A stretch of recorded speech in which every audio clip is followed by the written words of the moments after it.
John had never imagined the world could change so drastically around him. Born in a small town nestled between rolling hills and vast meadows, his childhood was painted with simplicity. Long summer days chasing fireflies, the laughter of siblings echoing to the wooden walls of their modest home, and evenings spent listening to his father's stories by the crackling fireplace. Life was steady and comforting. From a young age, John was drawn to the idea of protecting those he loved. He watched his father serve as a local firefighter, always rushing into danger with unwavering courage. That bravery sparked a flame inside John's heart. He dreamed of becoming someone who could stand between the innocent and harm, a guardian in a chaotic world. Yet, beneath that dream was a quiet fear, the fear of failing those who depended on him. School years passed slowly. John was a diligent student, though not exceptional in academics. His true strength lay in his character, kindness, empathy, and a quiet determination. He was a boy who stayed after class to help a struggling friend, who volunteered at the community center on weekends, and who always had a calm word for anyone in pain. When the time came to choose a path, the military seemed the natural step. It wasn't just about service. It was about belonging, purpose, and the hope to make a difference. Enlisting was a decision fueled by youthful optimism and a desire to bring order to a world that, even then, seemed teetering on the edge of uncertainty. John's first months in training were grueling. The discipline, the physical challenges, the strict hierarchy. It was unlike anything he had known. Yet he embraced it all, pushing through fatigue and doubt with a resilience that surprised even his instructors. Bonds were formed in the sweat and mud. Friendships sealed with shared hardship and whispered dreams beneath the starry night sky. But while John grew stronger in body and mind, a shadow lingered beneath the surface. The news from home was growing darker. Economic struggles, neighbors lost to illness, the subtle shifting of a peaceful community toward unrest. The young man who had once dreamed of protection now found himself questioning what he could truly defend. As John prepared for deployment, he wrote a letter to his mother. He told her his hopes and fears, his determination and doubt. He promised to come home safe. But deep down, he wondered if the world he knew would still be there when he returned. The day of departure arrived with heavy skies and heavier hearts. As the train pulled away from the station, John pressed his forehead against the cold glass, watching familiar faces fade into the distance. The journey ahead was uncertain, but his resolve remained: to serve, to protect, to survive. John's life after enlistment was a complex tapestry woven with excitement, fear, and overwhelming sense of responsibility. Every morning before dawn, he rose to the cold gray skies of the training base, where the relentless whistle of drills and commands echoed endlessly. His body ached from the rigor of the exercises, and his mind wrestled with the weight of what was to come. Each new lesson drilled discipline deeper into his soul, but it was the stories from older soldiers, tales of conflict, sacrifice, and loss, that settled uneasily in his heart. Back home, the quiet town John had left was no longer serene. News came in fragmented bits and hurried whispers, neighbors struggling to pay bills, friends losing their jobs, families tightened their belts as uncertainty crept closer like a shadow at dusk. The newspaper spoke of unrest, of rising tensions beyond the borders, and political voices growing louder in heated debates. The world John had known as a child was unraveling, and the innocence of youth was giving way to a sobering reality. Letter by letter, John corresponded with his mother, trying to bridge the gap between his harsh new reality and the peaceful past he had left behind. His letters spoke of camaraderie and challenge, of early mornings filled with relentless drills and nights spent under the vast, indifferent stars. Yet, beneath the words, a quiet struggle unfolded, a battle within himself to hold on to hope amid the growing fear. At times, John would sit alone on the edge of the training field, staring at the horizon, where the sun bled colors into the sky, as if preparing for a war of its own. He thought about the promise he had made, to protect, to serve, to return. But with each passing day, the promise fell heavier. What if he was not strong enough? What if the world he was fighting to defend no longer had a place for him when he came home? One evening, as the base settled into silence, John found himself kneeling by the small chapel tucked away behind barracks. It was a modest space, simple and unadorned, but offered him something the rest of the world did not: a moment of stillness. His fingers clasped tightly around the ruffle of the pew, and his eyes, though often clouded with exhaustion, sought something beyond the walls. "I'm scared," he whispered into the dim light. "I don't know if I'm ready for what's coming." In that fragile moment, he felt a warmth, as if a gentle hand rested on his shoulder, a quiet reassurance whispered in his heart, telling him he was not alone. The days marched on. Training evolved into preparation for deployment. Weapons drills, tactical maneuvers, endless marching. Each step carved John deeper into a soldier, but also further away from the boy who had once chased fireflies in meadows and listened to his father's stories. Letters home became scarce. The weight of what awaited ahead was too vast for simple words. But even as the shadow of war grew, so did John's determination. He clung to memories of laughter, of family dinners, of his mother's warm embrace. Those memories became his fortress, an anchor in the storm that was fast approaching. On the eve of his deployment, John sat on the porch of the barracks, gazing at the stars. The cool night air carried the scent of pine and earth. He pulled his coat tighter and breathed deeply. "I will come back," he promised the night sky. "I have to." Little did he know. The trials ahead would test every fiber of his being, pushing him to the brink of despair and forcing him to confront not only the horrors of war, but also the fragile strength of faith. The morning of deployment arrived not with trumpet calls or patriotic speeches, but with a cold murmur of boots on wet concrete and the low hum of transport vehicles waiting under gray skies. John stood in line with the others, dressed in full gear, his rifle slung across his back, and a hollow ache in his chest that no armor could protect. The air smelled of diesel, sweat, and silent fear, a combination he would come to know well in the months ahead. As the transport rumbled to life and the gates of the base slipped behind them, John stared out the window, watching trees blur into a green haze. His heart pounded with anticipation and uncertainty. Somewhere out there, an enemy waited. Somewhere, in lands he had never seen, decisions made in distant offices would demand the lives of young men who still carried dreams in their pockets. He tried to keep his thoughts on his mother, the warmth of her kitchen, the scent of fresh bread, her laughter echoing through their small house. He remembered how she had always held his hand a little too long when saying goodbye, as if afraid to let him vanish into the world completely. He now understood that fear. The world was darker than he had imagined.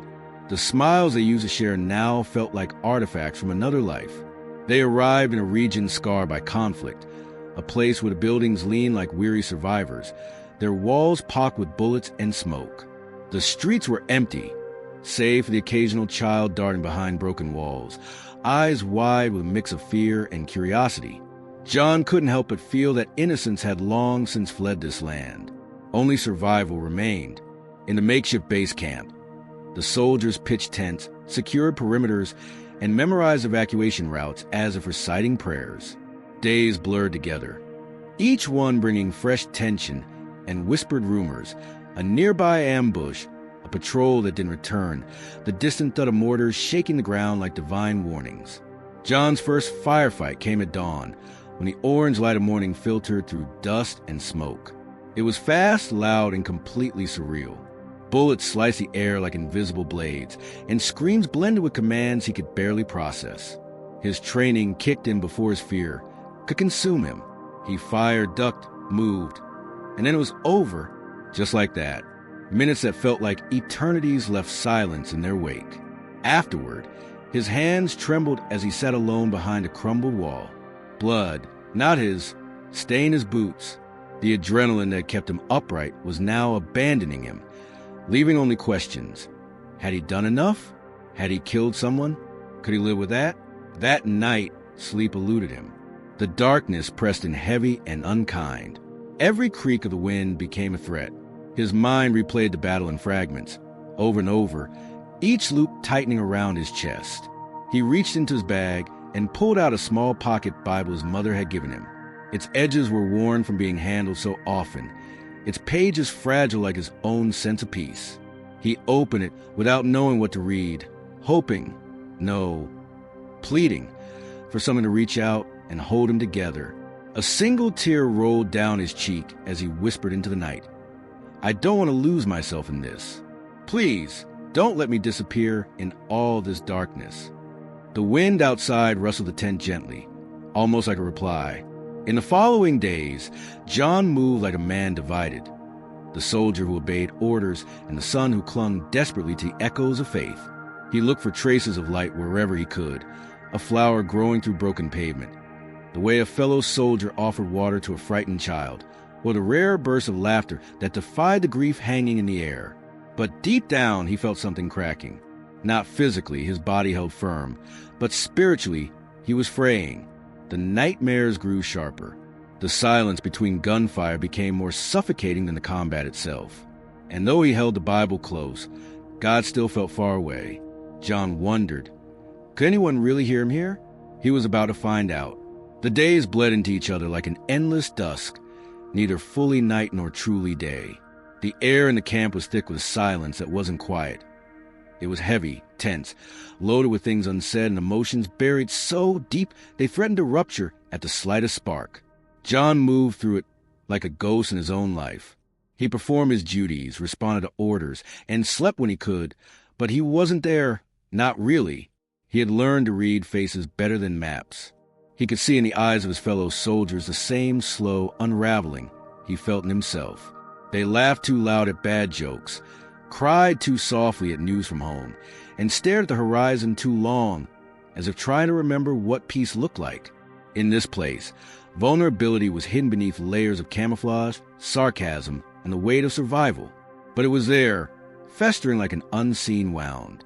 One afternoon, after a particularly brutal patrol, John found himself alone near the edge of the base, where the fence met a thicket of scorched trees. The sun was setting, casting blood-orange streaks across the sky. His hands were stained with dirt and ash, his uniform torn, his mind loud with images he wished he could forget. Faces of civilians caught in the crossfire, children with eyes too old for their age, buildings that once held lives now reduced to rubble. He collapsed to his knees, unable to carry the weight a second longer. No one was around, no one to see him cry, no one to remind him to be strong. And so he let go, tears mixed with dust on his cheeks, as he looked up to the heavens that seemed so impossibly far. "If you're there," he choked out, "I need you to show me. I don't know who I'm becoming. I don't know how to keep going. I feel like I'm vanishing." The breeze whispered through the trees in response, soft and unexpected. It wasn't the answer he longed for, but it felt different, less random, less empty. He sat there for a long time, until the sky turned dark and the stars peeked through, timid and flickering like his own faith. That night, sleep did not come. Instead, memories haunted him. His mother's voice reading bedtime prayers, his father teaching him how to ride a bike, the sound of his sister's laugh echoing through their backyard, and then the sound of gunfire, the screams, the silence. He reached again for the Bible, now dirted and creased, its spine nearly broken. He turned to the Psalms, fingers trembling, and read aloud, "Though I walk through the valley of the shadow of death, I will fear no evil, for you are with me." His voice cracked. The words were both comfort and question. Was he really there? Was God with him in this valley, in this trench, in this shadow of war? The next day brought more marching, more orders, more silence. But something inside John had shifted, however slightly. He started noticing things. A child's drawing left on a wall, the way sunlight filtered through a hole or roof, the silence between explosions where birds still dare to sing. And then came the mission. Their unit was tasked with clearing an abandoned town rumored to be an enemy hideout. The buildings were skeletal, echoing with the memories of lives once lived. As they moved through the ruins, John felt a growing unease. Something was wrong. Too quiet, too still.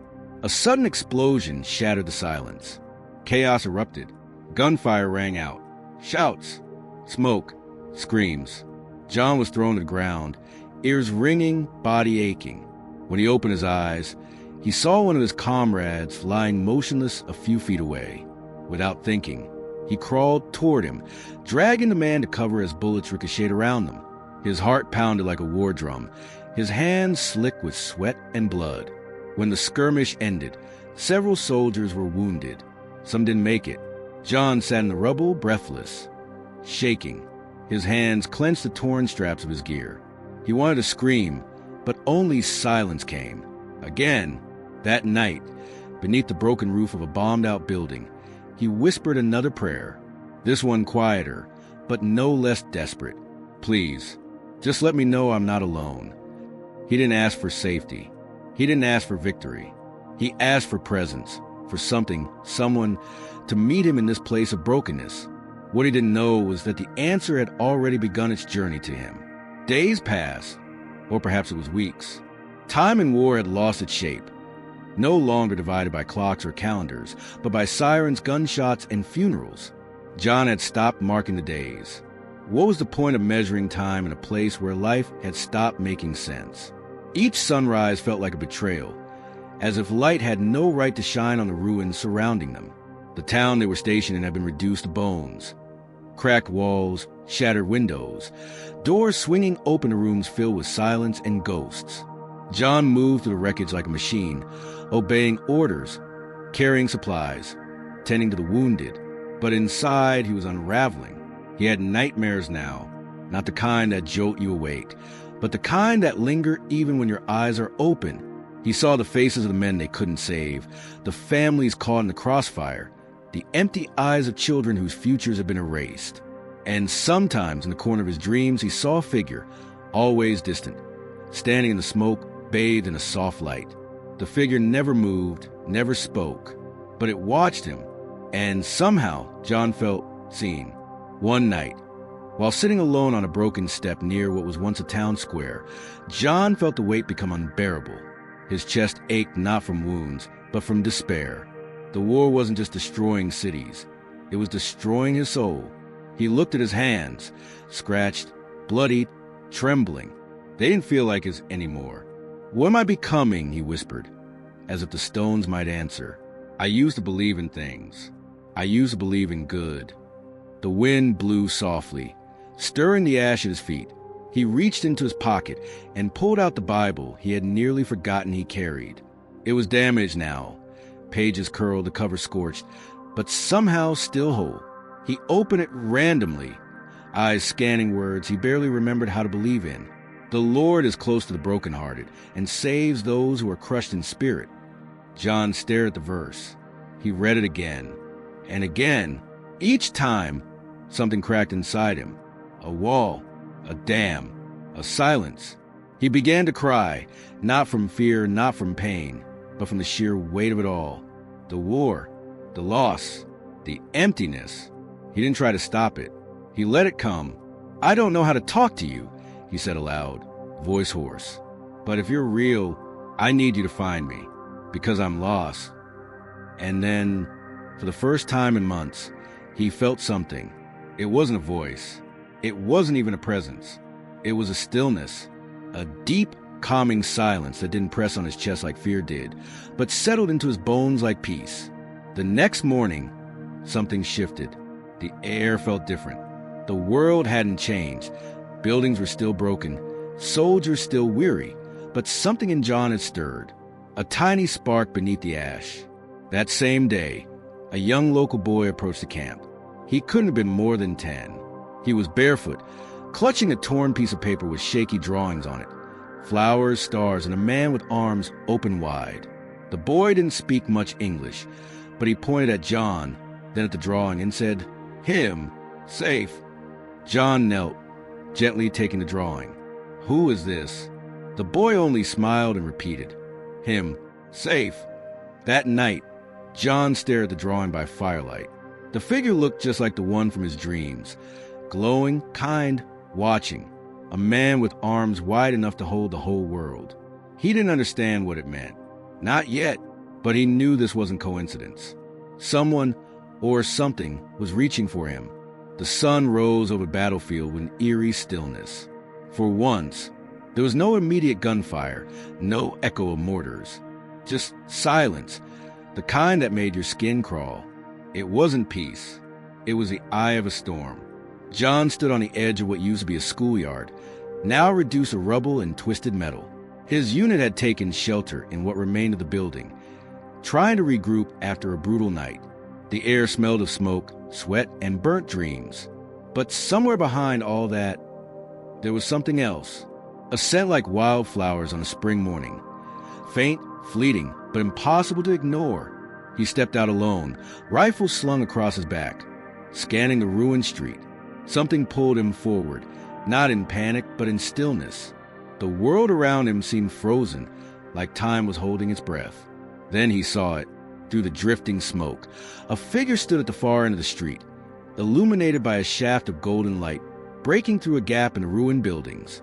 The figure didn't move. It just stood, still calm, unwavering.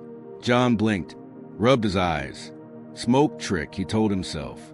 Hallucination. But the figure didn't disappear. In fact, it became clearer.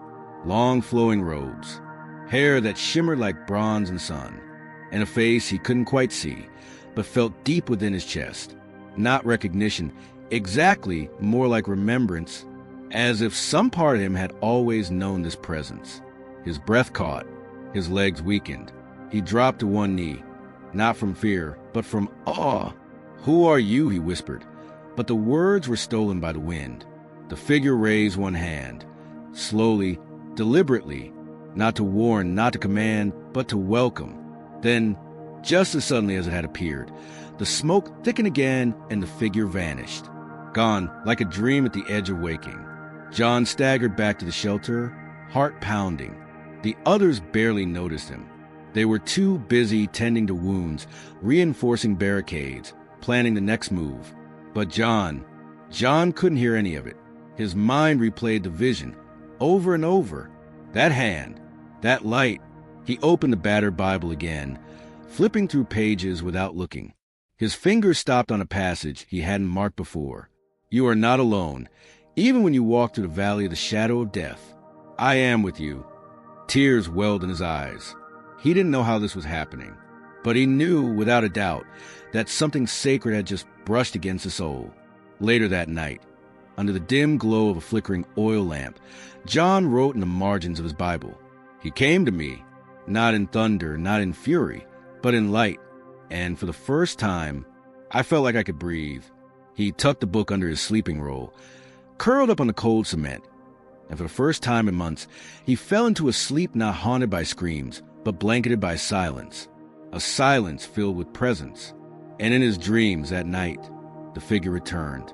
This time closer, this time clearer, and this time smiling. The days that followed were some of the bloodiest John had ever lived through. Mortars lit up the sky like vengeful stars, and the deafening thunder of artillery pounded the earth relentlessly. Screams became the rhythm of the air. Men cried for their mothers. Some prayed, most cursed. Bodies were dragged like broken dolls through the mud. Time collapsed into one endless moment of terror and fire. And yet, through it all, John remained different. It wasn't that he didn't feel fear. He did. Every cell in his body still trembled when he heard the whistling of incoming shells. He still clenched his teeth when bullets zipped past his head. But there was something under all of it now. Something holding him up from within, like invisible arms keeping his soul from crumbling. He couldn't forget what he'd seen. That man knew that presence in the smoke. The way light had pierced through war's darkness. The way peace had filled his lungs for the first time since the war began. Every time he blinked, that hand raised in welcome flashed across his mind. He didn't dare tell anyone. What would he even say? "I saw a man of light in the middle of gunfire, and I believe it was Jesus." They'd laugh. Or worse, they'd send him home as unfit for duty. And as much as he hated the war, leaving his brothers behind felt like betrayal. So John fought on, but he also began to listen more, to feel more. During lulls in the fighting, he would pull out his Bible, not just to read, but to sit in silence with on his lap, eyes closed, breathing deeply. Sometimes a word would rise up from the pages like smoke: mercy, endure, faith. At night, he dreamed more clearly. No longer just faces of the fallen or blood-drenched memories. Now there were dreams of fields untouched by war, of skies without smoke, of a voice, warm and steady, saying things he couldn't fully understand but deeply trusted. It wasn't just him changing, though. Others started to notice something different in him. Private Gaines, the youngest in the unit, once said, "You never flinch anymore, even when it's raining hell." How do you do it? John simply replied, "I started believing I'm not alone." Gaines had blinked at that, and after a long pause whispered, "I wish I could believe that." John didn't try to convince him. He just placed a hand on the boy's shoulder and said, "One day, when you're ready, you will." The war didn't stop for John's revelations. If anything, it got worse. Supplies ran low. Morale broke. The enemy advanced, and command gave orders that felt like suicide missions. The smell of death became as familiar as the weight of his rifle. But John's heart no longer drowned in the same despair. It was painful, yes, it was horrific, but it wasn't final, because something eternal had taken root inside him. One dusk, after barely surviving a failed counterattack, John crawled into a crater beside the lifeless body of a friend. Blood soaked the earth. The sky burned orange and black. John didn't cry. He didn't scream. He just whispered a name. Jesus. It wasn't a prayer for rescue. It wasn't a plea for victory. It was a call home. And as he lay back against a cracked wall of earth, exhausted and broken, the wind shifted. It carried with it the scent again, wildflowers in spring. Impossible. Unreal. But there it was. He closed his eyes and smiled. For the first time in his life, he knew peace wasn't a place. It was a person. The battle dragged on like a cursed eternity. What was once a mission had become survival, and what was once survival now felt like aimless wandering through blood and ash. John had lost count of the days. The only constants were the hunger in his stomach and the heaviness in his chest. His unit had dwindled. Once a company of 80, now less than 30 remained. Worn faces, sunken eyes, trembling fingers clinging to weapons that felt more like burdens and shields. Commanders barked orders that no one truly believed in anymore. They were running from an enemy that never slept, that came like a tide of ghosts in the night. Each man felt alone in his own way, even when packed shoulder to shoulder in trenches too narrow to lie down in. John, too, felt the weight. He still held on to the moment in the smoke, the scent of peace in the air, but now even that felt like a distant dream. Was it real, or had the war finally fractured his mind beyond repair? He hadn't dreamed in days. Or if he had, the images vanished the moment he woke. And he couldn't pray. Not really. Words dried up in his throat. And even when he whispered Jesus, it felt like it echoed into a void. That night it rained. Not the violent, dramatic storms they'd grown used to. Just a slow, endless drizzle that soaked them until their bones shivered. Mud swallowed boots. Rifles jammed. Every corner of their trench stank of rot and despair. John couldn't sleep. He sat with his back against the wall, arms around his knees, head bowed low. In his silence, a memory stirred. His mother's voice, faint, singing an ode under her breath while she cooked in the kitchen. What a friend we have in Jesus. It caught him off guard. His throat tightened. Why now? He hadn't thought of her in months. Had she prayed for him still? Did she believe he was alive? Was she alive herself? He closed his eyes. And then he heard it. A whisper. Not external. Not from the wind. Not from the trench. But deep, deep within. I have never left you. His eyes snapped open. His breath hitched. The sound was gone. But the echo remained. It wasn't a voice he recognized from memory. And yet, it was the most familiar sound he had ever known. It felt like hearing light. Like remembering love. He looked around. The other soldiers were asleep or motionless. No one else had reacted. I've never left you. John pressed his fingers to his chest. It was warm, strangely warm, not from the damp uniform or the rain, but from inside. His heart beat steady, strong, sure. He reached for the small Bible tucked in his breast pocket, flipping through the pages without thought. His eyes landed on a verse. When you pass through the waters, I will be with you. The page shimmered slightly, like the ink had caught the moonlight, but there was no moon. A quiet laugh escaped him, not of amusement, but of awe. He closed the Bible, held it to his chest, and for the first time in what felt like forever, he spoke. I'm still here. It wasn't a declaration. It was an answer, and somewhere he couldn't explain how he knew. He felt the heavens reply. So am I. The wind that once carried the scent of blood and gunpowder had shifted. It now whispered to the shattered ruins like a song of something forgotten, something sacred. As John stood amid the wreckage of the old chapel, his uniform stained with soil and ash, his breathing slow and deep, he realized he hadn't heard a single gunshot in hours. The war, at least at this moment, had fallen silent. And in that silence, he could hear himself again. His heart, his thoughts, the whispers of the prayers he hadn't even known he was praying. He looked up at the cracked ceiling, the wooden beams above broken and scorched, letting shafts of sunlight pour through like golden spears from heaven. The light touched his face, warm and soft, and for a second he forgot he was in a war. He forgot the screams, the fire, the dead. He only felt peace. A quiet kind of peace he hadn't known since he was a child, back when his mother used to old hymns while washing the dishes, and his father used to hold his hand at church. That life felt like a dream now, far too distant touch.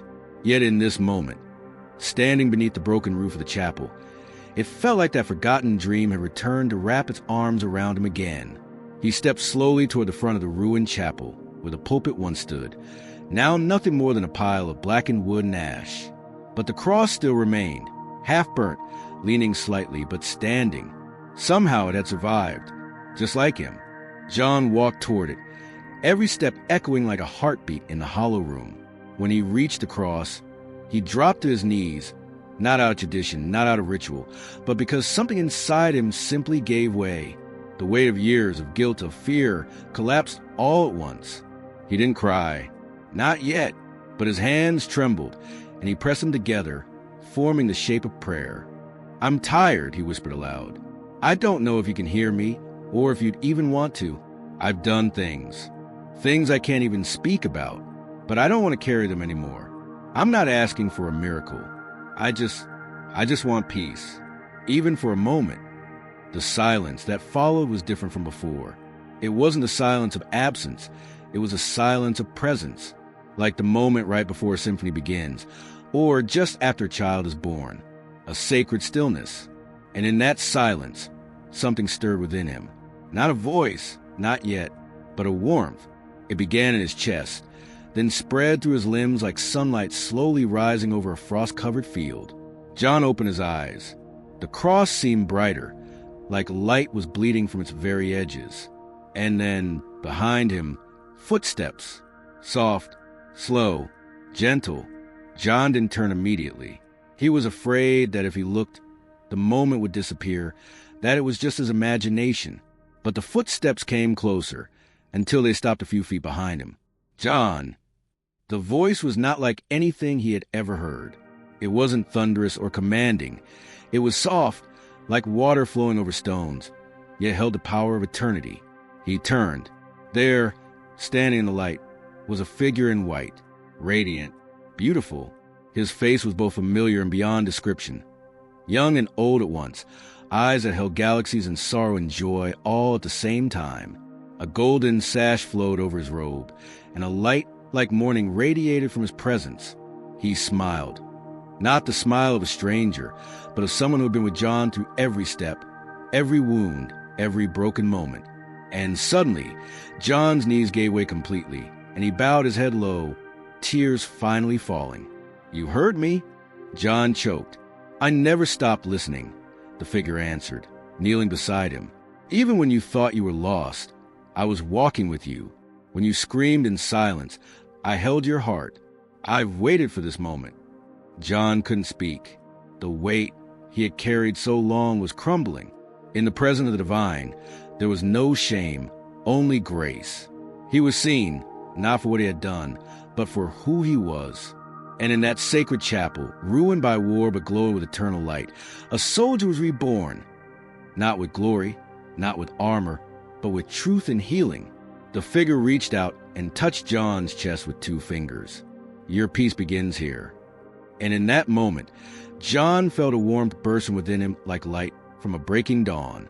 He was not alone. The hours bled into one another in the war camp, where silence had become heavier than bullets. John sat alone, away from the others, with his back pressed against the cold steel wall of a crumbling outpost. His uniform was soaked from a recent rain, his boots caked in mud, and his eyes sunken from nights of sleep stolen by screams that echoed only inside his mind. There was no battle raging outside at this moment. No gunfire, no sirens. Yet inside him, a war was still going on. It was the kind of war no one else could see. Not in the reports, not in the statistics. But it was real, and it was eating him alive. He could still hear the cries of the injured, the final words of those who didn't make it, and the quiet prayers whispered in foxholes. His fingers twitched as if still gripping a rifle, even though it was nowhere near him.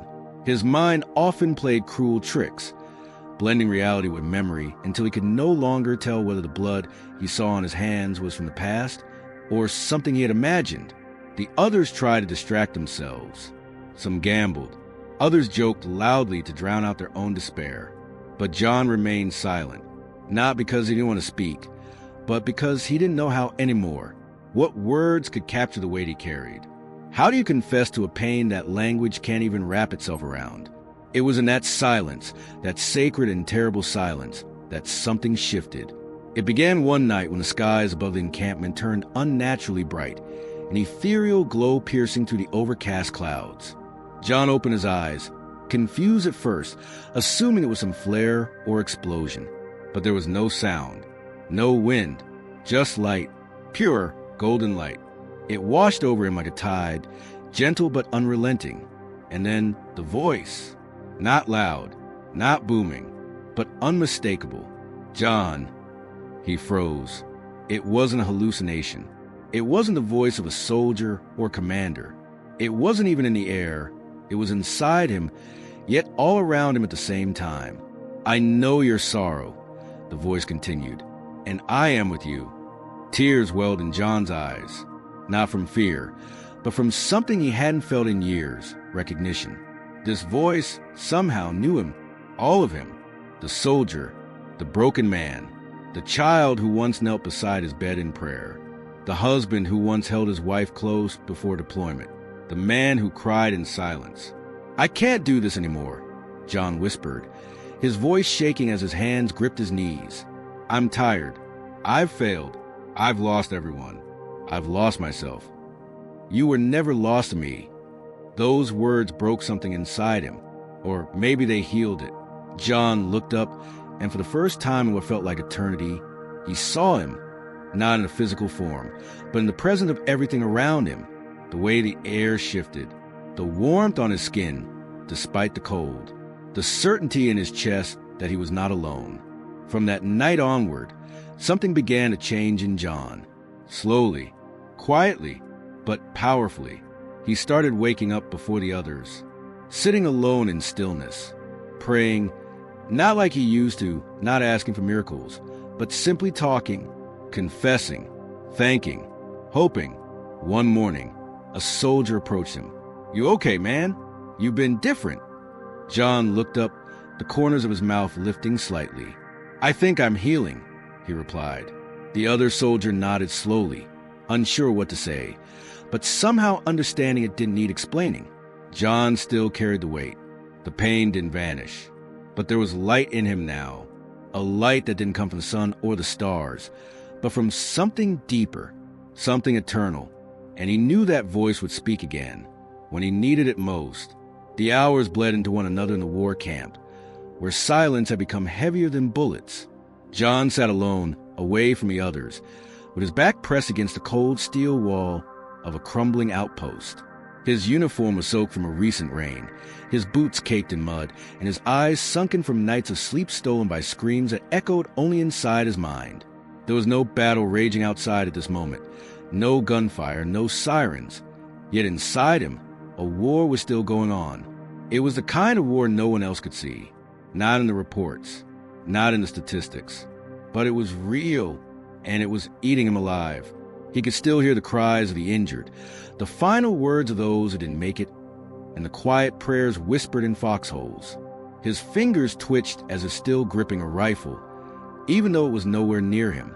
His mind often played cruel tricks, blending reality with memory until he could no longer tell whether the blood he saw on his hands was from the past or something he had imagined. The others tried to distract themselves. Some gambled. Others joked loudly to drown out their own despair.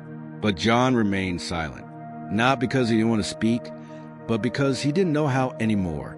What words could capture the weight he carried?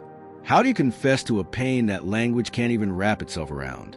It was in that silence, that sacred and terrible silence, that something shifted.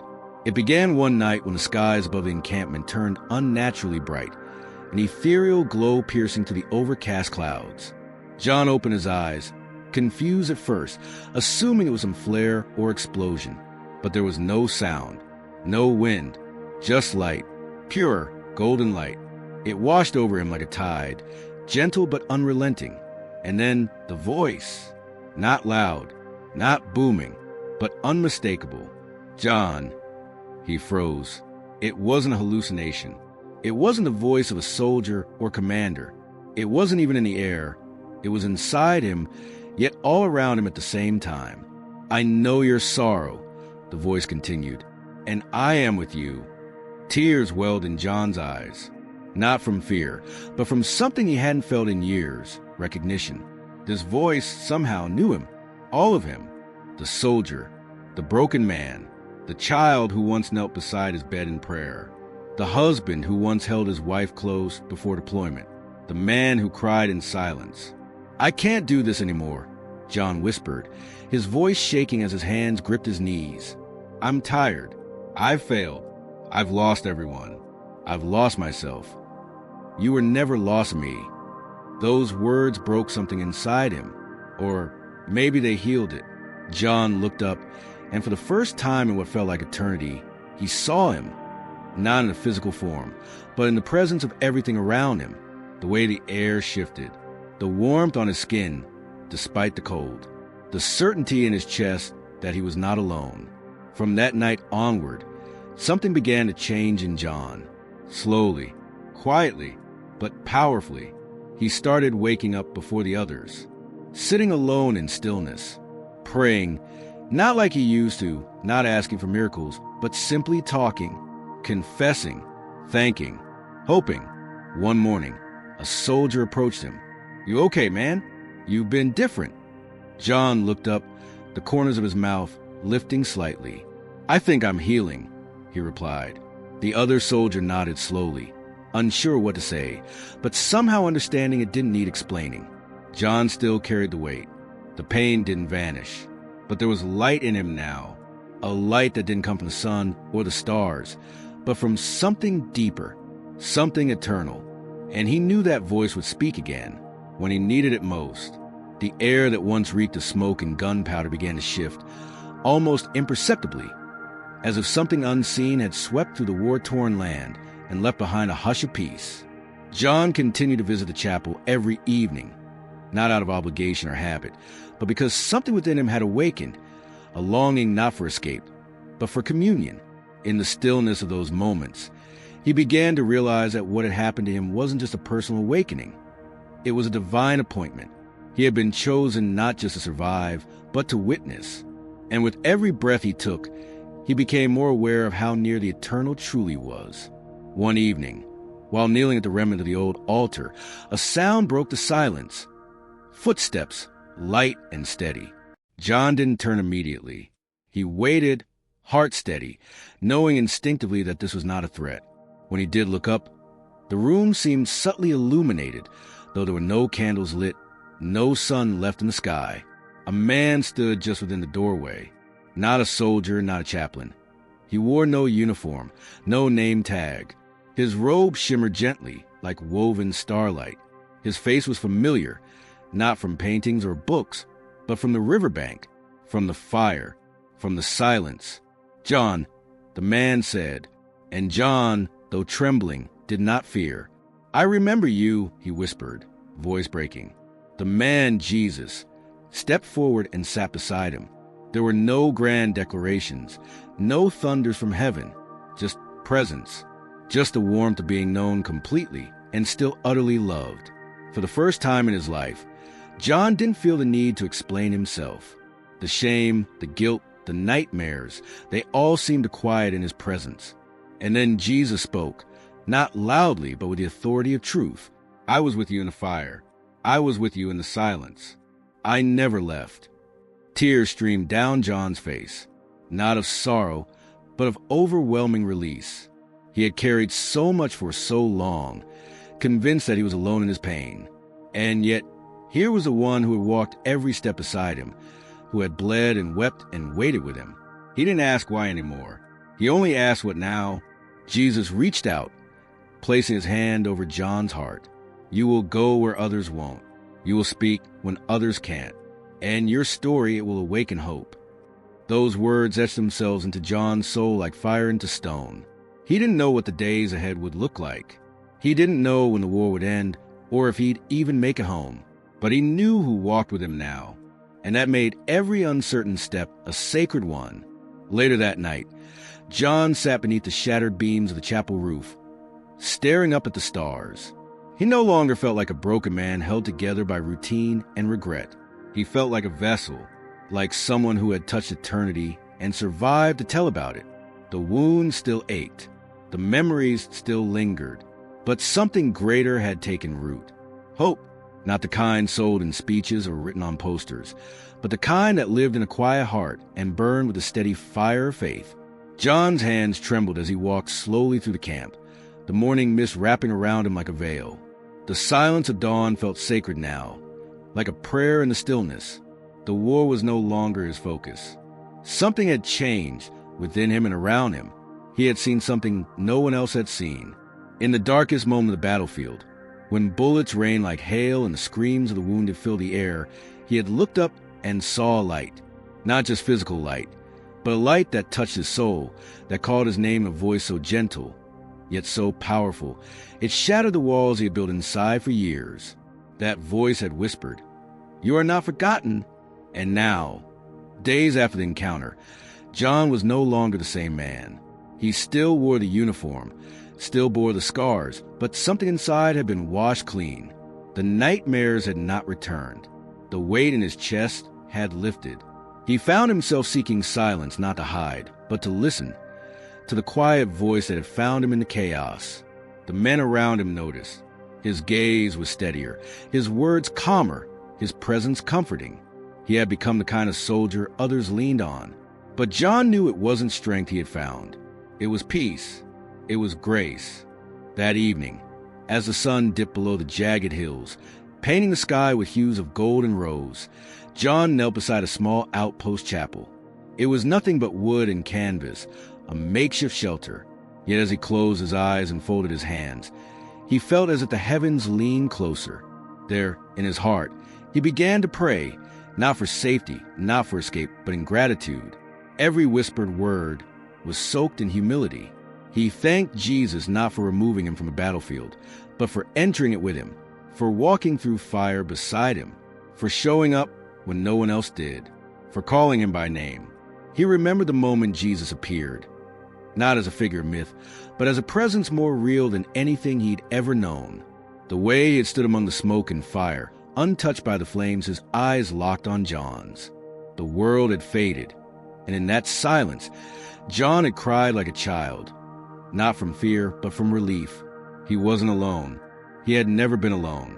In all the years of pain, rage, and running, Jesus had been near.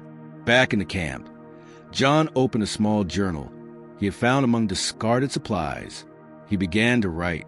His hand still bore the roughness of war, but his pen moved gently, tracing the story of a broken man who had found healing in the midst of destruction. He wrote of the light, of the voice, of the peace that surpassed all understanding. And with each word, he prayed that maybe, just maybe, someone would one day read these pages and find what it found. Not religion, not explanation, but presence, love, redemption. That night, under a sky full of stars, John sat beside the fire, surrounded by fellow soldiers. He shared part of his story, not the entire vision, not yet, just the part about how he used to be afraid, and how one day he wasn't anymore. His words weren't dramatic, but they were real. And for the first time, one of the younger soldiers asked him, "How did you find peace out here?" John didn't hesitate. "I didn't," he said softly. "Peace found me." And around that fire, in a place where peace once felt impossible, something sacred stirred in the hearts of those who listened. No one said a word. But in their silence, something unseen moved, like a gentle wind, like a holy whisper, like a promise. The battlefield was no longer a place of fear for John. It had become sacred ground, not because the war had ended, but because something eternal had begun within him. He had walked through fire, through death, through silence so heavy it crushed the spirit. And yet here he stood, breathing, alive, redeemed. The sun was rising now, casting a golden hue across the shattered terrain. And in the quiet warmth of that dawn, John finally understood. The war had never been about nations, territory, or power. It had been about hearts, about what survives when everything else is stripped away. One by one, the men in his unit began to seek him, not as a commander, but as a presence. They came with questions, fears, and broken memories. And John listened. He didn't offer answers. He didn't preach. He simply shared what he had found, the moment when peace stepped into a storm and never left. He told them about the silence being shattered by a voice that wasn't angry, wasn't demanding, just kind. He spoke of a light that didn't blind, but healed, a warmth that didn't burn, but embraced. And when he said the name, Jesus, some cried, others closed their eyes. A few walked away, but none remained unchanged. One evening, after the day's march, a wounded soldier named Micah sat beside John. He was young, barely 20, his leg bandaged tightly. He had seen his closest friend die in his arms. "How do you still believe?" he asked, voice cracked with pain. John looked up at the sky, the stars beginning to bloom like tiny lanterns across the velvet dusk. "Because I was where you are once," he said gently. "And I called out, not even knowing who I was calling to, just desperate. And he came, not with magic, not with miracles, but with his presence. He sat with me in my silence, and he never left." Micah stared at him for a moment. Did he speak? John nodded.